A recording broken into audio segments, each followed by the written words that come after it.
Olá, bem-vindos a mais um episódio do ASP Talks, o podcast da ASP. Meu nome é Rogério Tucci e hoje tenho aqui comigo, para um papo que eu tenho certeza que vai ser muito especial, 3 ilustres professores civilistas renomados, que eu vou apresentar agora. O primeiro deles, professor Flávio Tartucci, nosso parceiro aqui da casa, relator geral da Comissão de Juristas da Revisão e Atualização do Código Civil. Muito obrigado por aceitar nosso convite. Obrigado, honra é minha. ASP, estou sempre às ordens da associação. Professora Angélica Carlini, presidente do IBDConte, renomada civilista também, membro da Comissão de Juristas. Muito obrigado, professora. Eu que agradeço a oportunidade de estar aqui. A ASP é minha casa também, de longa data, desde o início da minha advocacia. Um orgulho estar aqui. E por último, mas não menos importante, professor Maurício Bonazar, muito obrigado por aceitar nosso convite. Meu querido Rogério, é uma alegria estar aqui, sendo recepcionado por você, um advogado de uma longa tradição de juristas, alguém que trabalha pela advocacia e trabalha pela ASP, essa associação que tão bem nos acolhe. Muito obrigado pelo convite. Obrigado. Vamos então conversar um pouco sobre a reforma. Podemos falar em reforma, melhor falar em revisão e atualização. Professor Flávio, a Comissão de Juristas foi instalada em 4 de setembro de 23. Exatamente. Como que começou essa história? Muito bem. Primeiro, eu gosto sempre de esclarecer, não temos um novo Código Civil, não é um projeto de novo código. A gente continua com a mesma estrutura do código atual. O novo Código Civil é esse, continuará sendo o Código de 2002. Fizemos a manutenção de princípios, de regras fundamentais, gosto sempre de lembrar o 113, o 187. E, na verdade, Rogério, essa ideia de reforma ela surgiu em jornadas de direito civil. Já temos 9 jornadas de direito civil que o Conselho de Justiça Federal organiza com o STJ. São mais de 600 enunciados doutrinários sobre esse código, que já mostra, né, se fosse um código tão bom assim, que não precisa de nenhum reparo, não precisaríamos de 600 enunciados doutrinários para interpretar esse código. E eu me lembro que na jornada de 2018, que foi a 8ª jornada, a penúltima, já foi formada uma comissão de reforma e atualização. Na época, quem organizou foi o ministro Sanseverino, e ali foi montada uma comissão para receber propostas de atualização. Veio a pandemia, e já se falava, né? Já se ouvia falar na necessidade de se atualizar o código, e eu digo isso na institucionalidade brasileira, né? Especialmente no judiciário, no legislativo, na academia também, mas acho que mais no legislativo e no judiciário, até que na última jornada, 9ª jornada de direito civil, né? O Bonazar estava lá também, foi em 2022, volta da pandemia, a gente de máscara ainda. O presidente do Senado, Rodrigo Pacheco, esteve na abertura, né? E eu gosto sempre de dizer isso, a iniciativa e a liderança dessa reforma é do ministro Luiz Felipe Salomão, uma das grandes lideranças do direito brasileiro e do judiciário brasileiro. E ali, eu lembro bem de uma reunião lá dos coordenadores depois da abertura, foi dito ali que possivelmente em breve, isso uma conversa rápida, ouvindo o ministro Salomão e o presidente Rodrigo Pacheco, sairia uma comissão de juristas muito em breve para fazer a reforma. E uma última nota, nessa jornada já houve uma comissão de novos direitos e novas tecnologias dentro do direito civil, já dando um norte para nós. Entendi. Bom, para situar também o nosso ouvinte, a próxima pergunta que eu vou fazer para a professora Angélica sobre metodologia. O professor Flávio é o relator geral, o presidente da comissão é o ministro Luiz Felipe Salomão. Isso. Os relatores gerais são o professor Flávio e a professora Rosa Neri. Isso. E o ministro Belize, Marco Aurélio Belize, é o vice-presidente da comissão. Ah, é verdade. Então, o presidente, ministro Luiz Felipe Salomão, vice-presidente, ministro Belize, relatores gerais, Flávio Tartucci e Rosa Neri, e aí foram divididas 9 subcomissões. Isso, 38 membros no final, com algumas saídas, mais 5 consultores, aliás, Bonazar foi um deles, uma comissão com 43 pessoas em 9 comissões temáticas. Parte geral... Obrigações, contratos, responsabilidade civil, coisas, família, sucessões, empresa e digital. Perfeito. Professora, pegando esse gancho, como que funcionou, como que tem funcionado a metodologia dos trabalhos? Essa é uma questão importantíssima para a gente tratar, porque o direito é muito pouco afeito à metodologia. Nós gostamos muito no direito dos argumentos de autoridade, mas criar uma metodologia é dificílimo para nós, em geral. Claro que existem as honrosas exceções.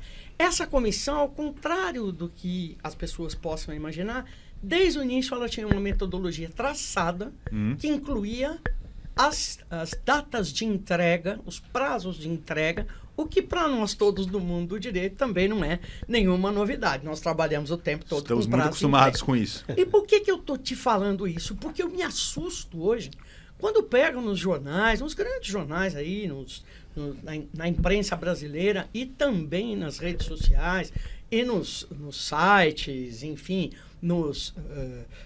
em todos os locos onde circulam hoje as opiniões em redes sociais, eu fico assustada quando as pessoas dizem foi muito rápido. Muito rápido. Ora, o que é rápido? E o que é devagar? É tão objetivo quanto dizer é longe ou é perto. Longe e perto do que, Tuti? Rápido ou devagar em relação ao que, Tuti? Isso é falta de método. Agora, quando você tem método, você tem caminho. E o caminho te ajuda a cumprir prazos ou a descumpri-los. Qual era o caminho? Todo esse manancial que vinha das jornadas. Isso era atualização. E tudo que estava julgado pelo STJ, pelo STF. A atualização. E revisão. Aquilo que os doutrinadores já apontavam como problemático em 2002, quando o código foi aprovado, e em 2003, quando ele entrou em vigor. Tudo que já era apontado lá atrás, como equívoco, como uma redação que não estava tão clara, como um erro mesmo, nós tínhamos ali, conceitualmente, erros, que depois meus colegas podem até mencionar aqui. Tudo aquilo que os doutrinadores já apontavam, olha, vamos resgatar com os doutrinadores e trazer para cá. Bem, mas quais doutrinadores? Tinha método para isso também. E o método era, quem são os doutrinadores mais citados pelo STJ? Quem são? Vamos identificá-los e vamos beber nessa fonte. Com esse método colocado na mesa, foi muito simples para cada um de nós, membros das subcomissões, cumprir os nossos prazos. Qual era o nosso prazo? Entregar até 15 de dezembro para os relatores gerais. E nós trabalhamos para isso. Subdividimos entre nós a comissão de contratos. Nesse momento houve algumas audiências públicas, não foi? Sim, a subcomissão de contratos, por exemplo, subdividiu os temas. Eu fiquei contratos de transporte, contrato disso, contrato daquilo, de seguro, enfim. Depois nós nos reunimos, a subcomissão se reuniu, nos reunimos com os relatores que, por método, acompanharam todas as reuniões de todas as subcomissões. Ou seja, quando chegou para eles no dia 15 de dezembro, não tinha nenhuma grande novidade. Eles sabiam o que estava acontecendo. Nós tivemos as audiências públicas, nós tivemos a contribuição de 500 entidades. Por isso os colaboradores os consultores foram tão importantes desde lá de trás. Maurício Bunazar não chega como consultor e cai de paraquedas ali na última hora. Ele vinha acompanhando todo esse trabalho há muito tempo e os outros consultores também. Aí foi possível, sim, cumprir os 180 dias sem nenhum problema. É como cumprir prazo de contestação, prazo para embargos, prazo para recurso de apelação. Simples assim. Você tem o método e você tem o prazo. Por isso que me assusta quando as pessoas dizem não foi o tempo ideal. Aliás, eu não li ainda em nenhum lugar qual é o tempo ideal para fazer código. 10, 20, 30? Ou o tempo que o de 2002 ficou dormindo nas gavetas até que por uma questão de ordem puramente política, ou então o senador Antônio Carlos Magalhães dissesse, eu não quero discutir essas bobagens da imprensa, eu vou discutir, e faltava alguma coisa importante, ele disse, o novo Código Civil, que estava dormindo nas gavetas do Senado. E ele, para livrar de um problema de votação, que divulgaram lista, para livrar da pressão da imprensa, ele trouxe isso. É esse o tempo ideal que vai nos servir de modelo? Não. Eu prefiro o sistema que a comissão usou, presidida pelo ministro Luiz Felipe Salomão. Desculpe se eu me alonguei. Imagina. Muito interessante. Faz sentido, sim. O tempo, com as críticas ou não, dá para ver. E realmente a gente acompanhou isso, né? A ASP, a gente organizou aqui o primeiro ciclo de debate. Estamos, nesse mês de junho, fazendo o segundo ciclo de debate, para debater como ficou o relatório final, o anteprojeto, mas já naquele momento, quando vários dos membros das comissões foram gentis o suficiente para atender o nosso convite e participar aqui de vários colóquios no mês de novembro, na época, era isso que a gente acompanhava mesmo, pelas audiências públicas no YouTube, e a gente via que o que estava acontecendo com muita organização. Se esse tempo não é adequado para a opinião de outras pessoas, eu não sei. Mas o que estava organizado, isso realmente estava. Só acrescentar uma coisa. Claro, esse tempo, claro. na verdade, ele é regimental das comissões de juristas, né? E essa foi a maior comissão de juristas da história do Congresso Nacional. Com 6 ministros do STJ, julgadores, professores. O tempo regimental era de 180 dias. Mulheres. Mulheres que participaram. Primeira vez que o código é alterado por mulheres, né? E havia a possibilidade de mais 90 dias, mas o ministro Luiz Felipe Salomão, muito zeloso com prazos, ele quis entregar no prazo e foi entregue, né? Então ainda há essa questão de que o tempo é regimental. O relatório foi entregue 15 de abril? 17 de abril, isso mesmo, só para situar o nosso ouvinte. Professor Maurício. Muito bem. Eu quero só fazer uma nota Qual foi a importante. participação de um membro consultor? Dá palpite. Consultor É isso? Só dá palpite. Só dá pitaco que atrapalha os outros, quem está trabalhando de verdade. Na verdade, Rogério, foi uma grande alegria poder participar desse momento histórico do direito brasileiro, né? Isso é uma honra que eu vou carregar para sempre. E ser consultor me permitiu passear por todos os livros, ter uma visão geral do código. E eu contei com a generosidade de todos os relatores. Todos. Me ouviram, ouviram as bobagens que eu tinha para falar, pediram minha opinião. Então foi algo que realmente me enriqueceu muito. E eu espero ter podido contribuir. Eu fiz o melhor que pude. Não que isso seja o suficiente, mas fiz o melhor que pude. Mas eu queria colocar algumas questões muito rápidas aqui sobre esse negócio de tempo, né? Porque isso está na ordem do dia, né? Quando você pega a legislação, por exemplo, a Constituição Federal, você tem lá algumas normas dispositivas que dizem, olha, de tanto em tanto tempo isso aqui vai ser revisto, daqui 10 anos, daqui 5 anos. O Código de 2002, ele está sendo pensado, vamos colocar, desde que ele entrou em vigor, pelo menos, antes disso, né? Então esse código vem sendo refletido, esse código vem sendo debatido, esse código vem sendo esmiuçado. E aí o que entrou para a revisão e atualização desse código? Qual foi, você falou em metodologia, eu quero fazer uma nota. Aliás, eu podia dizer que se a gente fizesse um recorte do que a Angélica falou, era mais esclarecedor do que qualquer outra coisa. Ela fala absolutamente perfeita e precisa sobre tudo que precisava ser dito, não é? Podíamos dispensar os ouvintes. Vamos encerrar o podcast? Podia dispensar os ouvintes é isso, da então, maçada era isso? de me ouvir. Ah, tá. Né?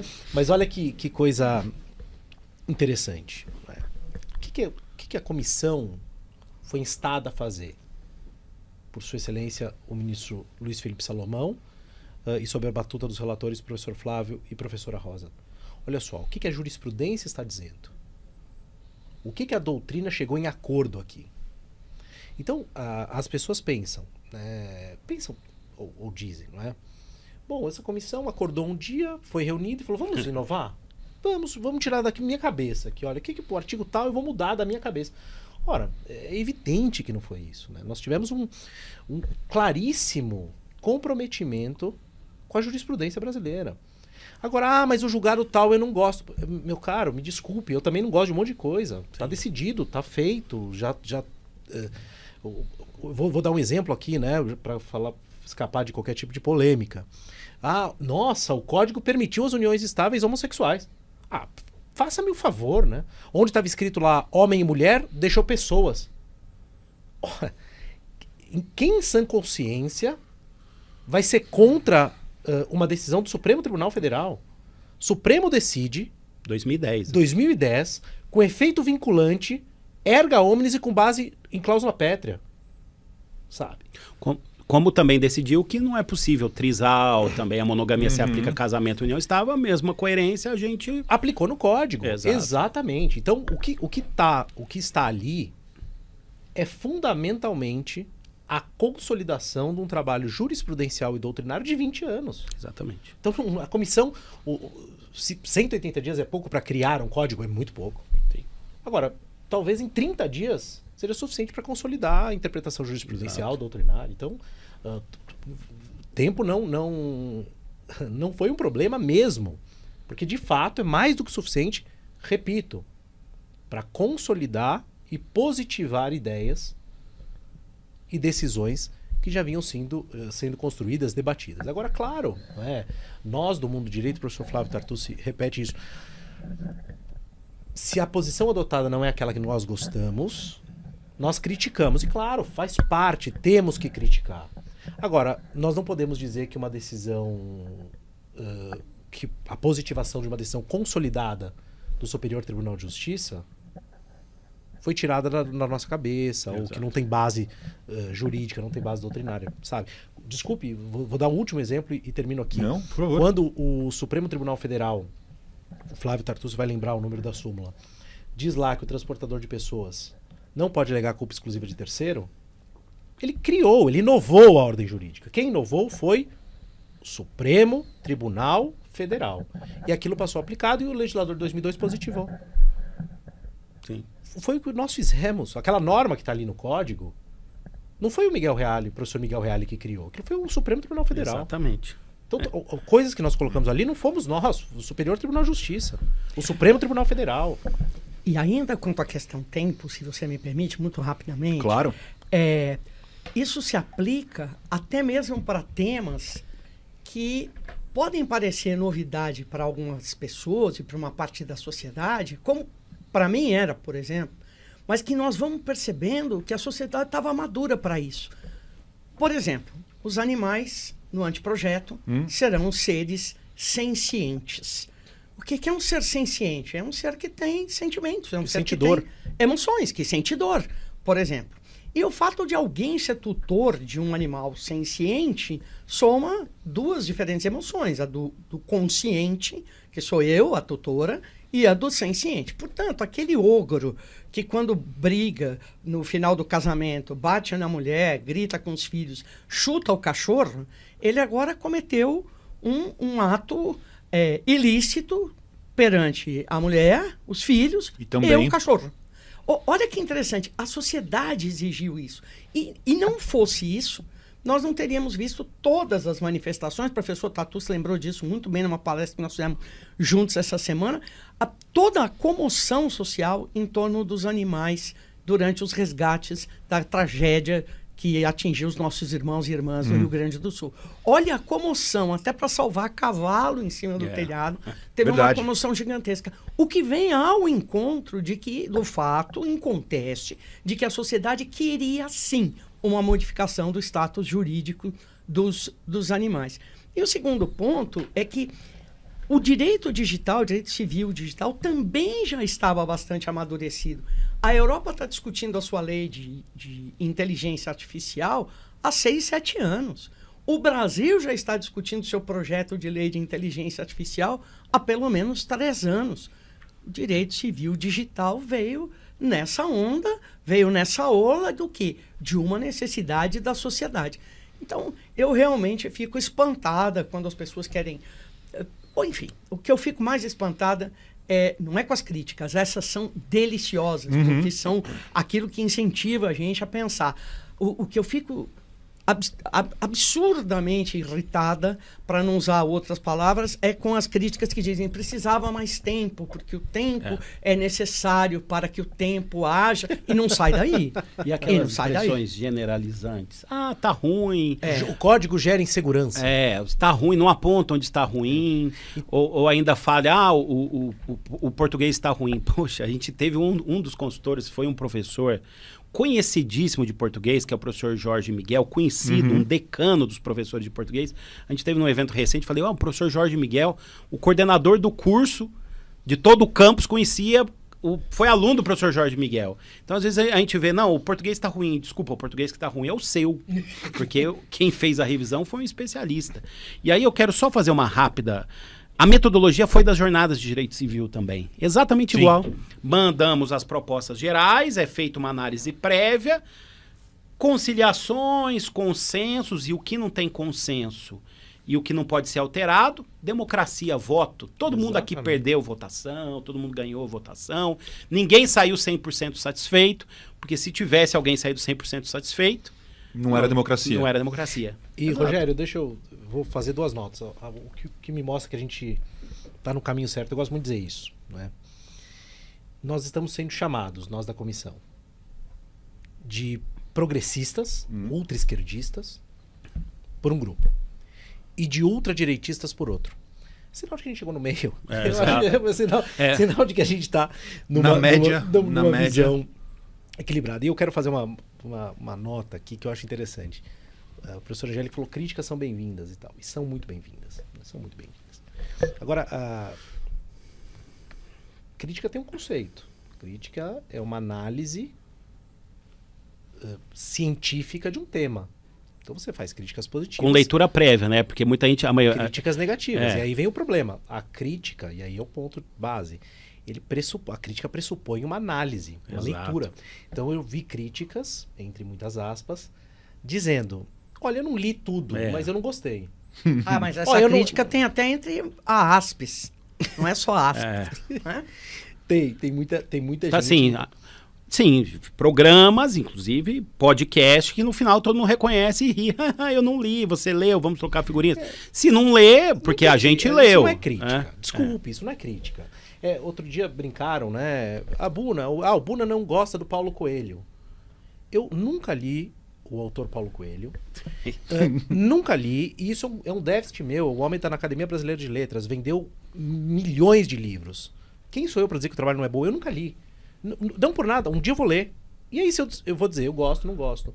O Saramago, eu li 4 e detestei os 4. Detestei os 4. Eu li e faço a crítica. Eu acho sua crítica uma direito seu. A minha crítica é essa. Eu li e tenho várias razões para dizer por que eu não gosto. O Paulo Coelho não tem razão nenhuma para dizer nem que gosto, nem que não gosto. Agora eu acho que nós podemos dizer, olha, a mudança de um código me incomoda, porque eu sou uma pessoa que detesta a mudança, tal. Então eu critico qualquer mudança. É válido. Agora dizer, olha, eu não li o texto e sou contra. Ou também, desculpa, eles não vão falar, não é minha turma que está ali, então é outra turma, então vou criticar por criticar. Ou há ressentimento, eu vou criticar por criticar. Então isso e a gente sabe, né, como o direito civil, como todas as áreas, você sabe porque é civilista, nós nos conhecemos bem, né, então a gente sabe muitas vezes de onde vem a crítica, né? Se fosse um outro grupo, se fosse o meu grupo, mas no momento da institucionalidade foi esse grupo e não acabou. Não começou o debate ainda no Congresso Nacional, foi pouco. Foi pouco o quê? Vai começar agora a ser discutido no Senado. Outros juristas serão consultados pelos senadores. Essa é uma boa pergunta para todos vocês. O que esperar da tramitação agora no parlamento? Olha, já que está a sorte está lançada. Não dá para esperar nada, Rogério. É processo legislativo, a sorte está lançada, realmente. Agora tem uma nota também que é um negocinho um pouquinho aborrecido. E eu falei tantas vezes em audiências públicas isso e vou repetir, né? A gente fez audiência pública pela primeira vez na história, porque pela primeira vez a tecnologia permitiu isso. Sim, sim. Nós tivemos um projeto. Na verdade, pela primeira vez, democrático. Sim. Não foi só a tecnologia. Não. Sim. O que eu vou dizer é que a tecnologia permitiu. Ficou no site do Senado Federal, cara pálida. Está lá. Não, então. Mas Continua esteve lá. sempre lá. Os trabalhos foram sendo postados. Então, o que a criatura precisava fazer? Olha, tem um tal de Tartucci aí, uma tal de Rosa Neri, meninos estão começando agora e tal, fazendo vamos ver o que essa gente está fazendo. Abre lá e critica, vai na audiência pública, manda um e-mail, manda um WhatsApp, manda um direct no Instagram e fala, olha, o artigo tal, vocês estão cometendo um equívoco de premissa aqui. Como vários fizeram. E foram acolhidos, vários foram ouvidos, vários foram rechaçados. Não, isso aqui não. Então, sabe, um detalhe, a Angélica falou, 500 instituições participaram. Algumas participaram, outras tantas foram oficiadas e quedaram-se inertes. E aí agora vem falar assim, não, alto lá, temos que ir devagar com Andor. Calma. Eu vou dar 2 exemplos que já surgiram na primeira audiência pública, depois viraram consultores. Na OAB de São Paulo. Na OAB de São Paulo. A professora Ana Cláudia Scalchetti, que é professora do Mackenzie, conselheira da OAB, participou anteriormente do Estatuto da Reprodução Assistida, que acabou sendo arquivado. Quando nós tivemos a audiência pública, que ela já chegou com o projeto. Foi tudo... Claro, tudo não, porque tivemos ali alterações, mas foi o que ela propôs originalmente, está lá no projeto. E ela se transformou em consultora. E o Vicente Ataíde Júnior também, juiz federal lá do Paraná, professor da Federal do Paraná, desde o início com essa questão da situação jurídica dos animais, também participou de todas as audiências, não foi tudo também o que ele queria, faz parte, e foi também membro da comissão. 2 exemplos. Agora tem uma que eu adoro, essa eu adoro. Esse Código Civil transformou os animais em seres sencientes. Poxa vida. Transformou os animais em animais. Olha que coisa... simplesmente, nós temos uma Constituição Federal que diz que os animais são objeto de proteção jurídica contra tratamento cruel. O que nós colocamos no Código Civil? Uma coisa a mais óbvia do mundo, Aristóteles já dizia isso, animais não são coisas. Não são coisas, eles sentem dor. Se algo sente dor, você trata com cuidado. É simples assim. E aí diz, tá, e qual é o regime jurídico que nós vamos atribuir a esses animais aqui? A falta de lei especial, o regime jurídico das coisas. Respeitada a sua qualidade de ser que sente dor. Então o animal vai continuar sendo tratado como animal, ser que sente dor. Isso. Ele pode ser negociado? Evidentemente que ele continua sendo negociado. Ele pode ser torturado ou menoscabado? Não. Não como não pode desde 1988. E como não há vício redibitório, é uma atualização sobre animal. Sabe, é uma coisa... Quer dizer, não inventamos nada. Sim. Né? Não inventamos nada. Deixa só eu endereçar uma outra crítica também, que é... Por favor. Que reverbera bastante. Nós endereçamos a questão do tempo com clareza já, mas esta atualização é maior do que em comparação ao Código Civil de 2002 para o de 16. Não é. Houve mudança de mais de 1000 artigos, é um novo código. Deixa eu só Como que vocês respondem a essa crítica? Deixa eu responder primeiro, porque assim, eu não tive Natal, não tive Ano Novo, não tive Carnaval, fiquei sem dormir, sonhando, às vezes eu durmo muito, eu sempre falo, mas eu sonhando com artigos. Então eu sou um dos poucos que conhece o texto inteiro, ao passo que eu vejo os debates, faltou ler um artigo mais à frente, né? Ah, mas tiraram a regra dos irmãos adotivos, surgiu uma fake dos irmãos adotivos do impedimento matrimonial, né? Porque tem uma regra que todos os irmãos são iguais, não podem casar. Isso não é fake news, isso é stupid news. Falta ler. Aí tem aquela história, é abortista, não é abortista, o Código Civil não trata de aborto. Então eu conheço o texto. Eu ainda vou fazer esse estudo, eu estou comentando agora, atualizando obras já. Artigos, por exemplo, um artigo que dizia assim, não basta o adultério da mulher, mesmo que confessado, para elidir a presunção de paternidade. Comentava ali, 1602, não tinha aplicação. Nenhuma. Artigos que falavam só do casamento, não falavam da união estável. Dispositivos escritos de uma forma que ninguém compreende. Dispositivos não atualizados com lei do SERP, Marco Civil das Garantias, Código de Processo Civil, atualizações. Eu votei isso com mais clareza, porque não adianta só montar tabela e fazer análise de tabela estatística que não funciona. Tem que entrar no texto. Recentemente, o Carlos Elias, no congresso aqui na ASP, do IBDConte, falou em 20% de alteração. Eu acredito que uns 30%. Não é novo código, não é novo código. E muitas das interpretações, já foi dito aqui, são interpretações doutrinárias jurisprudenciais. Falar em novo código, quando eu vejo essa notícia, quem fala em novo código é que não leu o projeto e não estudou. Não estudou. Não há um novo código, há uma reforma e atualização. Me permite uma nota? Claro, por favor. Não, só para lembrar que, para além das críticas, você perguntou o que a gente espera de desenvolvimento disso. No Senado, impossível dizer, porque ele tem suas próprias regras, tem sua própria dinâmica e tem suas próprias prioridades. De repente, a economia necessita do Senado para alguma coisa mais urgente e sim, nós temos que entender.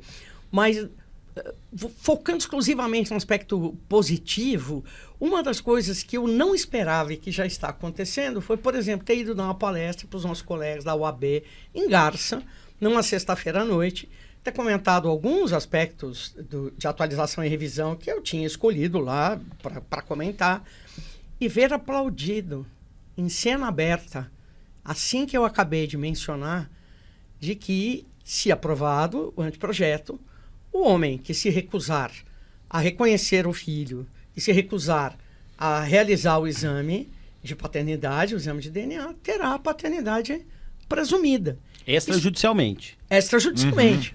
Intimado pessoalmente. Exato, com todos os cuidados. Também não é assim, vai atribuindo o nome de pai. Não, ele vai ser chamado pelo cartório, vai dizer, olha, até ela está dizendo que é seu filho. Não é. Então vamos fazer o exame de DNA? Não, também não faço. Bem, então, presumidamente é seu, se o senhor quiser ir em juízo. Que absurdo para essa discutir. inovação. Então, Presumir paternidade de quem se recusa a fazer o exame pericial. isso foi aplaudido, Tuti, aplaudido. As pessoas, homens, mulheres, jovens, pessoas de mais idade como eu, aplaudido. Eu fiquei comovida na hora. Eu falei, a sociedade queria isso. A mesma questão da viúva meeira concorrendo com os filhos, numa feijoada que eu estava no aniversário de uma amiga, tomando cerveja, comendo feijoada, escutando samba. Aí a amiga fez questão de dizer, olha, essa minha amiga foi da comissão de juristas, e a pessoa lá comendo um pastelzinho da feijoada, falou assim, foi bom aquele negócio que vocês fizeram, viu, de não dividir com o filho, muito bom isso aí, precisava mesmo e tal. É a sociedade se manifestando. Agora, que os juristas aprendam, né? Não são as coisas como eu quero, ou como você quer, a visão da sua bolha ou da minha bolha. Vamos ver o que acontece aí na Rua Boa Vista, vamos sair aqui na Álvares Penteado e vamos ver o que está acontecendo no mundo real. Desculpe. Ô, Rogério, só uma nota rápida também sobre essa questão do número de artigos. Mais de 1000 artigos foram alterados. Eu me ressinto desse tipo de argumento. Eu me ressinto profundamente. E me ressinto por duas razões. Porque ou quem diz isso o faz de maneira desatenta, descuidada e quase negligente, ou age com um quesinho de maldade. Quê só? Estamos sendo gravados, então você... O boicote e a canalice. Mas aí o que acontece? Né? Qual que é o ponto? Eu lembro, e eu não vou citar o nome, porque é uma pessoa que eu gosto muito, mas falou uma bobagem, então eu não vou dar o nome dele. Em 2006, eu lecionava num lugar tal, e aí um professor chegou e falou assim, Bunazar, sabe que eu vou te dizer uma coisa? Eu acho que esse código de 2002 não mudou nada. Porque praticamente são os mesmos artigos. E a pessoa não consegue, às vezes, entender que as mudanças, um novo código muda qualitativamente, nunca quantitativamente. Eu brinco, nós poderíamos ter um código novinho com a mudança de um artigo. Imagina o último artigo do código diz assim, esse código será aplicado por equidade. Acabou, não é? Então, eu não tenho a dimensão. O Carlos Elias tirou uma estatística, o Carlos falou em 20, o Flávio em 30. Eu aceito, porque não fiz isso. Mas eu não sei se nós temos 30% de uma matéria que é completamente nova no ordenamento jurídico. Eu duvido que nós tenhamos. Não tem. Eu duvido. Sabe, agora, então, quer dizer, olha, onde estava pessoa, homem e mulher? Sim. Virou pessoas. Isso é uma mudança uma coisa que o STF decidiu? Convivente. Onde estava escrito, sabe? Então, eu sou muito... Judicial e extrajudicial quando já tem extrajudicialização. Eu sou um pouquinho mais conservador nesse ponto. Mas isso não é mudança. Isso não. Se nós... Exato. Eu acredito que se nós formos fazer uma análise de vírgula, tiramos a vírgula, onde estava ou seja, colocou isto é. Talvez tenhamos 30%, 40%, talvez até 70%. Não, estou exagerando. Sim. Agora, se nós formos olhar o que mudou de instituto, o que tem de instituto ordenamento novo, jurídico. O que nós inovamos? A ordem jurídica nacional. Nós não chegamos a 20% nem a pau. Vamos pegar contratos em espécie, né? Tipos contratuais novos. Que eu gostei muito do trabalho de direito contratual. Se fosse colocar aqui no meu ranking afetivo, direito contratual. Então deixa eu aumentar, que é quase a minha próxima pergunta. Dá para falar o que mudou mais, o que mudou menos, o que mudou... Dá para escalonar áreas que são... Ainda não. Não, acho que família foi o que mais mudou. Sim, talvez. Mas, contratos em espécie, por exemplo, foram criados 2 contratos em espécie. Agora foram criados prestação de serviços digitais, que era uma proposta da professora Cláudia. Eu não vi ali, colocou dentro de prestação de serviços. E a professora Paula Forgione, que era a subrelatora da comissão de empresa, mandou o contrato de distribuição empresarial para fazer aquela distinção da agência assim, inclusive muito bem construído. Então, assim, isso é obra clássica. Não era um contrato obra já social. clássica da Isso, professora. Me permita dizer, Rogério, que é um contratualista de mão cheia, um privatista. Isso não é um contrato socialmente típico, gente? Pois é. Então será que se inovou a ordem jurídica? Então, aí você vê que houve algum contrato, nós recebemos propostas de colocar contratos desportivos, por exemplo. Não, vamos manter só aquilo que é pacífico dentro do sistema. A gente quer dizer, prestação de serviços digitais já é prestação de serviço. Agência, distribuição já tinha lá, agência de distribuição a gente destacou porque gera insegurança jurídica. Então, assim, família eu acho que teve mais mudanças. Responsabilidade civil. Responsabilidade civil. Sucessões? Não, sucessões nós tivemos só essa discussão da concorrência sucessória. Sim. Que da nossa visão, na visão da doutrina e de quem julga, da jurisprudência, não funcionou a concorrência sucessória. A gente tem dito muito Uma isso. experiência ruim. Experiência ruim, não deu certo, a gente mandou aquilo que a doutrina, a jurisprudência acha majoritário, mas na essência, estrutura, testamento, que mudou o testamento? A gente praticamente digitalizou e atendeu as pessoas com deficiência, né? Resolvemos um ou outro problema, não vejo sucessões com muitas mudanças. Flávio, né? aproveita que você... Tirando a concorrência, né? Claro. Porque nós também estamos sendo acusados de maus tratos às viúvas. Isso eu gostaria de explicar. Então fala, por favor, é isso que eu queria pedir para você. Olha, é uma explicação rápida, né? Porque senão, tem uma aula minha na ESA, vou até indicar, tem 2h30, tá lá no canal da ESA, uma aula magna, 2h30, e eu vi alguém comentando, Tartucci está pistola hoje. Eu tava não era um dia bom por conta justamente dessas críticas. Falar assim, a viúva não tem mais direito à herança. Não é verdade. A gente tira a concorrência sucessória do cônjuge e do convivente. E não é só da viúva, é do viúvo também. Não é a viúva não tem mais herança. Às vezes a viúva fica sem nada agora. Fica sem nada. Fica sem nada. Como se ele tivesse tirado meação, herança. Não funcionou a concorrência em relação aos descendentes, porque a concorrência em relação aos descendentes, quanto à comunhão parcial, se dá em relação aos bens particulares. Não tem o menor sentido isso. Aquela história, quando o cônjuge meio ele não herda, ele herda no meio aquilo, a pessoa não entende nada. E na separação convencional, concorre com os descendentes, aí menor sentido faz ainda. Então a gente debateu bastante, houve uma proposta da subcomissão de sucessões, a relatoria não recebeu bem, a gente conversou com outras pessoas também, porque se eu enganar, eles não falavam entre si, a gente falava o tempo inteiro. Nossa. Isso é um engano. Houve uma metodologia demais até. Família com sucessões, contratos com empresa, todo mundo se falava muito. Foi muito intenso esse trabalho. Então a gente tirou a concorrência com os descendentes, e nós achamos que deveríamos também tirar a concorrência com os ascendentes e tirar o tratamento como herdeiro necessário. Né? Porque não haveria coerência de manter como herdeiro necessário e tirar a concorrência. O Congresso pode mudar isso, agora para nós é coerente assim. Para compensar isso, a gente ampliou a meação muito na comunhão parcial. Na separação convencional, atendendo a protocolo de gênero, que foi uma preocupação nossa, a gente trouxe uma regra de divisão dos bens por esforço patrimonial comum e compensação financeira pelos serviços do lar, na separação convencional. E além disso, na sucessão, ela mantém como herdeira direito real de habitação, vai ter direito a um usufruto, no 1850, se estiver precisando, continua sendo herdeira, e vai ter uma antecipação de 10% de bens em usufruto, de novo, se ajudou nos cuidados nos últimos dias do falecido. Então, quando eu explico isso, eu fui muito rápido aqui, tem que ver a aula, parece que ficou até melhor. A gente amplia a participação na comunhão parcial, dá a divisão de bens na separação convencional. Não parece que ficou melhor, não. Ficou mais protetivo. Sim. Ficou mais protetivo. Não é que parece. Ficou de fato mais protetivo do que é hoje. Não, é porque a pessoa fala, parece. Porque o que acontece? Hoje as coisas. É a teoria do caos, né? A pessoa solta uma frase na internet, desperta o caos. E eu recebi, aliás, no meu Instagram, várias pessoas, me chamando até de senador Flávio. Eu também fui chamado de senador. Senador Flávio. Acho que me confundiu com outra pessoa. Como é que pode fazer isso? E eu explicando, não, isso está sendo debatido ainda. E nem era da área jurídica. O senhor acabou com a minha herança. Eu falei, não, o senhor tem que procurar um advogado. Eu nem acabei com a sua herança, né? Então, não houve a extinção do direito da viúva.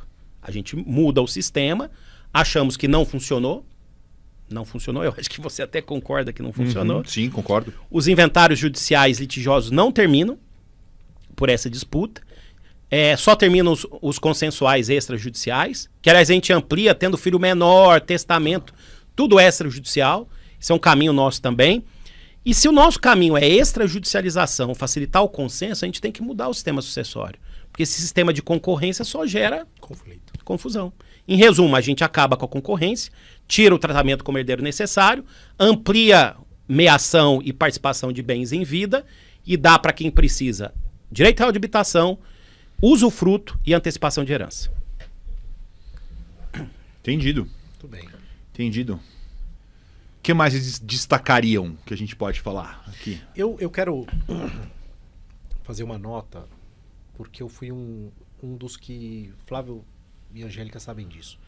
Lá atrás, falou, ó, vamos ter um livro de direito digital. Ah, sim. O livro de direito digital é realmente uma questão... Eu falei, putz, direito digital, eu sou um velho, eu não gosto de coisa digital, aí já vem todo aquele preconceito. Falei, enfiar isso no Código Civil, vamos deixar isso numa lei especial, não vamos...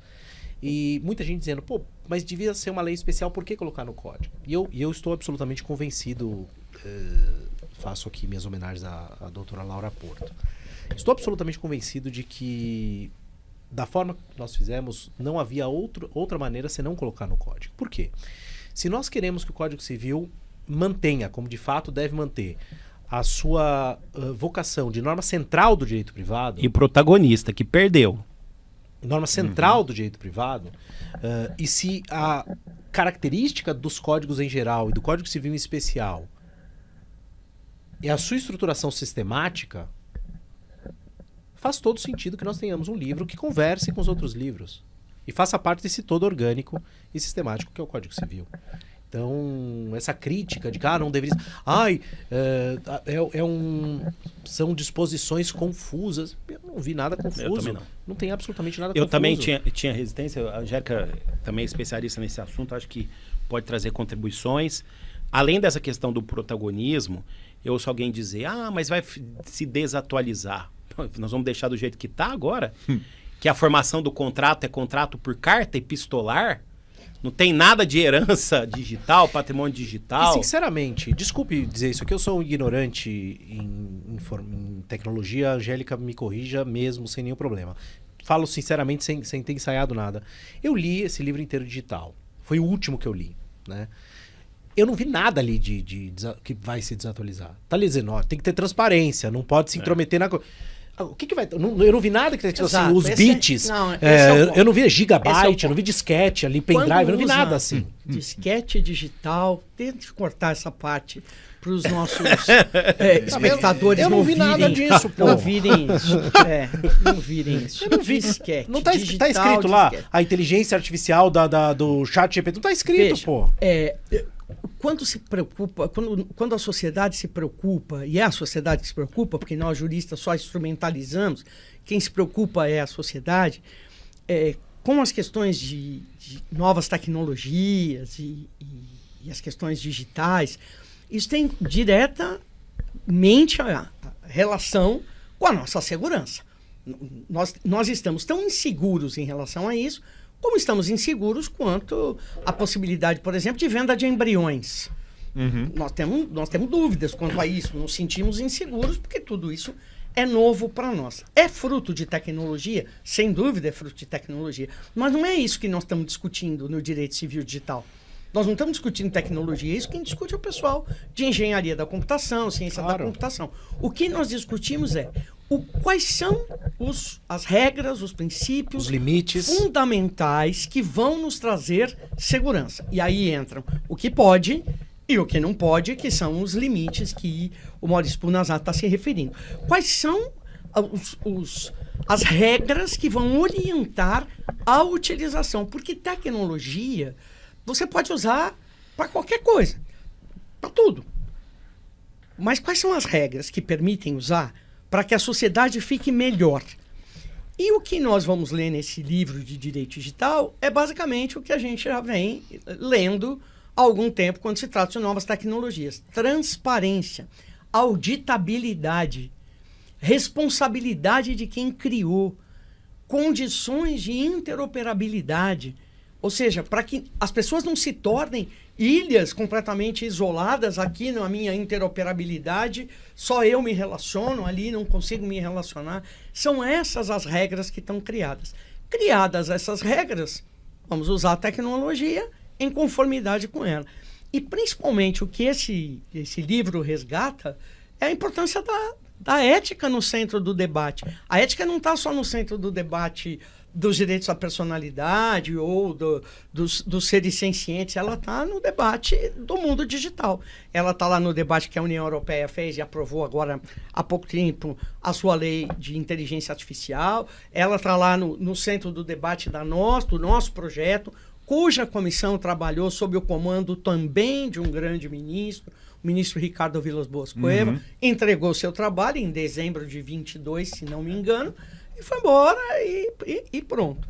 Agora, o que eu gostaria de reiterar, e vou me atrever a falar em nome da comissão, é que o nosso trabalho não acabou. Exato. O nosso trabalho tem toda uma trajetória para ser cumprida junto ao Senado e junto a todas as instituições sociais que quiserem debater o assunto.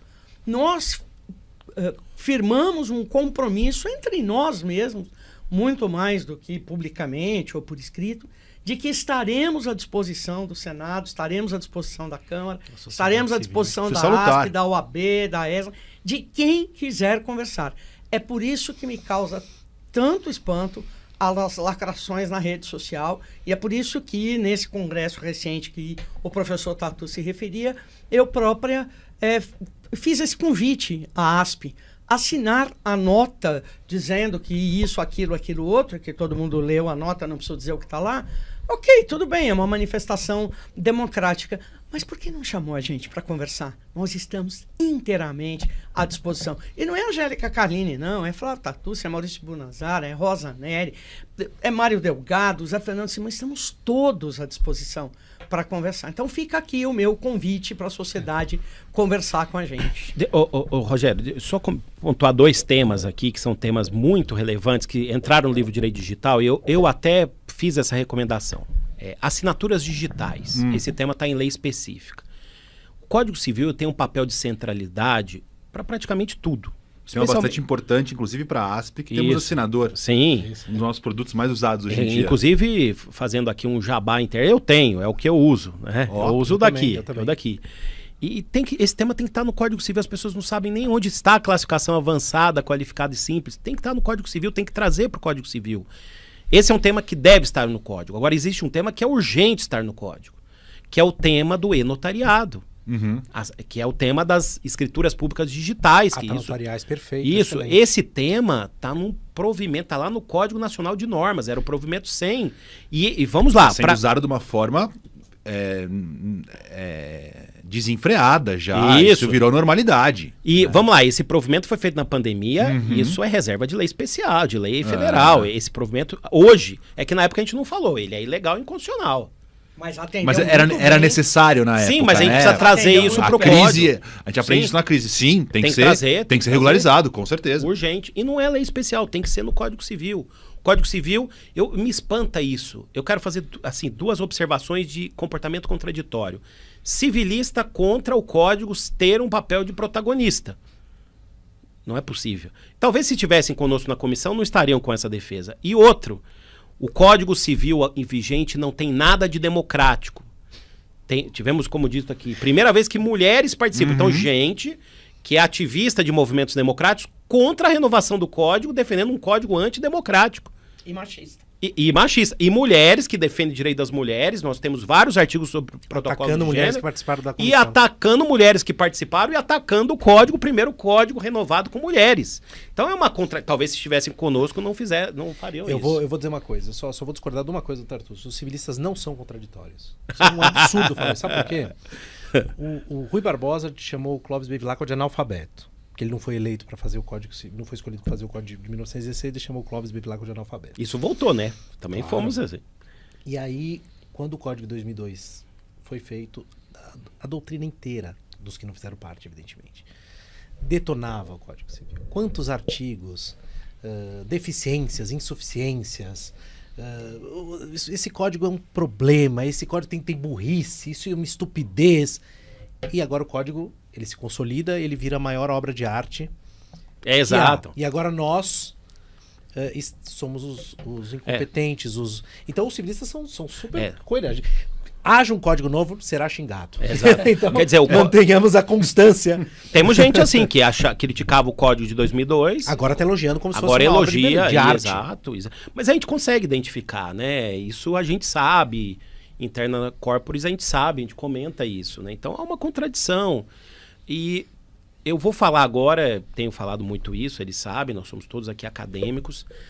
A academia vive uma bolha totalmente assim, eu lamento muito isso. Cada um na sua bolha, muito distante da realidade. Não é a academia, desculpa, com devido respeito, desapontar aqui muitos acadêmicos. Eu também sou professor. Essa iniciativa é do legislador, é da institucionalidade, não é da academia. Eu lembro alguns movimentos de gente que tentou, né, fazer esse boicote, e o boicote foi mal sucedido e perde o trem da história, né? Então, temos um código, temos que debater a revisão desse código, e a ideia agora é que cada um, dentro das suas possibilidades, faça sugestões. Eu mesmo, eles todos aqui, nós temos coisas que nós discordamos, né? Por questão de coerência, eu até comentei, né? Eu particularmente, pessoalmente, por regra de compliance minha, eu vou defender o que eu perdi. Como foi feito, aliás, na Lei da Liberdade Econômica que nós atuamos. Como foi feito no RJET que nós atuamos, né? Mas precisamos de um ou outro reparo. Precisamos de alguns reparos. O boicote é que é algo que... Eu vou citar, para finalizar, um exemplo. O saudoso professor Antônio Junqueira de Azevedo escreveu um artigo quando o projeto estava tramitando, apontando aquilo que ele achava que precisava ser alterado. Críticas duras e pontuais. Artigo tal, isso aqui está ruim por isso, falta isso. Isso é valioso. Isso é maravilhoso, né? É um jurista que empresta toda a força do seu gênio no sentido mais puro, se esforça para construir uma solução, para colaborar para o país e apresenta suas propostas, que foram, inclusive, muitas delas acolhidas agora. Sim. Esse artigo do professor Antônio Junqueira de Azevedo Foi acolhido agora. Do 422. Exatamente. Sim. Foi acolhido agora pela nossa comissão. Então, eu acho que valeria a pena, antes de atacar o código... Não atacar, ataque o artigo, melhore o artigo, vamos colaborar para isso. Exato. Quem sabe daqui a 20 anos não é a sua ideia que germine como essa do professor Antônio Junqueira. E eu falo isso para alguns amigos aqui que vão se identificar com o que eu vou falar, principalmente se você foi orientando do professor Antônio Junqueira de Azevedo. Valeria ler o que ele escreveu e ver o artigo 422. Né? Eu acho que seria interessante. E isso corrobora que muitas das contribuições que nós tivemos em audiência pública foram riquíssimas. Pessoas, colegas, advogados, professores, enfim, magistrados, que colocaram, se debruçaram, fizeram um PowerPoint, levaram lá na comissão e disseram, olha, aqui era desse jeito, eu sugiro que seja assim. Trabalhos que foram imediatamente abraçados pela comissão, que disse, pô, me dá esse material, vamos trabalhar em cima disso, vamos pensar em cima disso. Não houve o menor ponta de, não quero porque foi sugerido por A, por B ou por C. Até porque não havia espaço para isso num ambiente que se propunha a dialogar com tantos.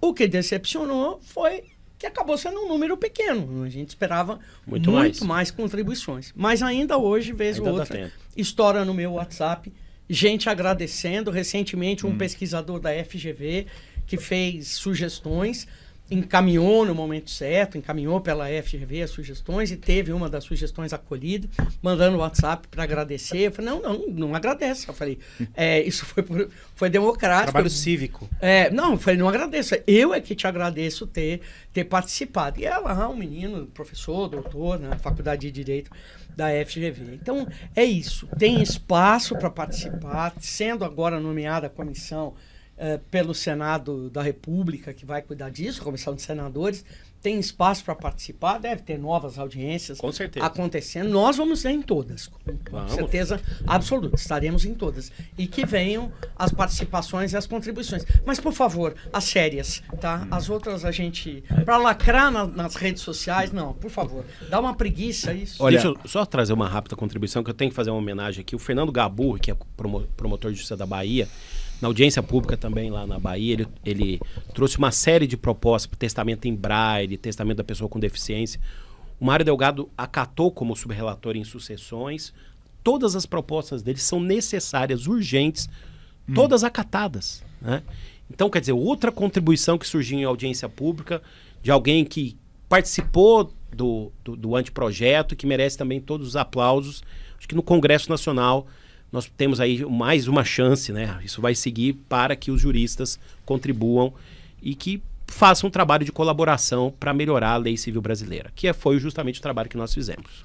Olha, eu acho que essa conversa superou as expectativas, porque tenho certeza, tenho plena convicção de que nós endereçamos aqui hoje as questões mais importantes, mais incandescentes, tanto do que aconteceu desde 2023, com o que pode acontecer, ou ainda está em tramitação, vai começar o processo legislativo no parlamento, ainda há espaço para discussão. Isso é salutar, isso é extremamente positivo, e por isso que esse episódio realmente eu acho muito importante. Mas, infelizmente, eu preciso terminar. Sim. E eu queria terminar com uma nota. Boa. Eu queria pedir para cada um de vocês mais uma nota. Eu vou repetir a pergunta com que eu comecei o episódio 10, com o episódio 10 do ASP Talks para o professor Simão, já sobre a reforma do Código Civil. O que representa na vida acadêmica de vocês, na trajetória de vocês, fazer parte dessa comissão, já adiantando o agradecimento por ter aceitado o nosso convite para participar desse episódio? É a maior missão da minha vida. Maior missão profissional, pessoal, acadêmica. Flávio Tartucci, eu falei isso lá para o senador Pacheco, quando eu andava lá pelas ruas de Passos, Minas Gerais, nunca poderia imaginar, lá onde eu morava, na rua Cristiano Stockler, estudando no Colégio Imaculada Conceição, lá em frente de casa, nunca poderia imaginar, criança, adolescente ali, que teria um sonho, essa oportunidade, nem sonharia de ter essa oportunidade de poder alterar, melhorar e resolver vários problemas da lei, que é a lei, sem dúvida alguma, mais importante do direito brasileiro, e em todos os países em que há Código Civil, é a lei mais importante do respectivo país. É algo até indescritível, mas em poucas palavras, a maior missão que eu tive a oportunidade na minha vida de receber. Não tenho nem como dizer. Eu decidi ser civilista no primeiro semestre da Faculdade de Direito, e veja, eu fiz Direito de 78 a 82 na Faculdade Paulista de Direito da PUC de São Paulo. No primeiro semestre, em 78, eu resolvi que ia ser civilista, porque aquele negócio era muito interessante, era muito dia a dia. Quando é que aquela Angélica, filha de uma família muito simples, eu sou a primeira geração da minha família que faz, meus primos, a primeira geração que tem curso superior, eu não tenho tio médico, tio advogado, essas coisas, isso é muito chique para a minha família. E quando é que aquela jovem estudante de Direito lá da PUC, em 78, imaginou que um dia se sentaria numa comissão com todos os mais ilustres civilistas do país? Eu brinco sempre dizendo, principalmente para os meus alunos, que em algumas fotos que eram tiradas, que eram retratadas ali nas reuniões da comissão, então as pessoas lado a lado, assim, eu olhava e falava, gente, isso não é uma foto, isso é a minha prateleira, porque todos os meus livros estão aqui. Rosa Nery, Cláudia Lima Marques, Maurício Bunazar, Flávio Tartucci, que ainda me manda os livros de presente, vamos comprar. Nossa, eu falei, a minha biblioteca está aqui, né? Então, mas imediatamente eu me lembrei de uma lição que eu, quando professora de Direitos Humanos, dava para os meus alunos. Lê o discurso de Ulisses Guimarães no 5 de outubro de 1988. Todos os meus alunos de Direitos Humanos tiveram que ler o discurso. E lá ele diz, a nação nos confiou uma missão e nós a cumprimos com coragem, com dedicação e com amor. Eu honro a memória do deputado federal Ulisses Guimarães dizendo isso. A nação nos confiou uma missão e nós a cumprimos. E para mim, Angélica, com certeza, a maior missão da minha vida. Muito, muito, muito mais do que eu possa ter sonhado um dia. Por isso eu agradeço ao Flávio Tartucci, agradeço ao ministro Salomão, agradeço à ministra Rosa Nery, ao ministro Belize por terem confiado no meu trabalho, viu? E seguimos à disposição. Parabéns à ASP pelo trabalho que vocês fazem. Eu vou dizer só uma frase para finalizar. Quando eu tive a ocasião de participar, de ajudar na Lei da Liberdade Econômica, eu achei que eu tinha tido a maior honra da minha vida profissional. E eu tive a chance de colaborar para o Código Civil. Então, imaginem só. Então, sem dúvida motivo de júbilo e algo inesquecível. Se não der nada certo, deu tudo certo. Deu tudo certo, porque para nós e para o debate do direito civil, colocar o direito civil na pauta e para nós, sabe quando alguém tem essa imagem na internet, o sujeito tá correndo a maratona e tá quase para passar a linha de largada, ele começa a comemorar e não passa a linha de largada porque ele quer aproveitar aquele momento, mais ou menos no final era a sensação que a gente tinha. Então, se nada der certo, deu tudo certo. Foi histórica essa jornada, está sendo histórica, vai dar certo, apesar desse meu discurso, vai dar certo, mas é algo sensacional, uma grande jornada da nossa vida. Bonito ouvir isso, eu fico feliz por vocês, o trabalho que vocês têm feito realmente é nobre, o que quer que aconteça, o que vocês fizeram sem precedentes, vocês estão de parabéns, e mais uma vez, obrigado por sempre aceitar os nossos convites. Obrigado. E quando necessário, estaremos aí mais conversando de novo, debatendo de novo. Enfim, como dito, é a lei mais importante que nós temos no país. É isso. Muito obrigado. Ficamos por aqui. Acompanhe nas redes os nossos próximos episódios. Um abraço, até a próxima. Tchau, tchau.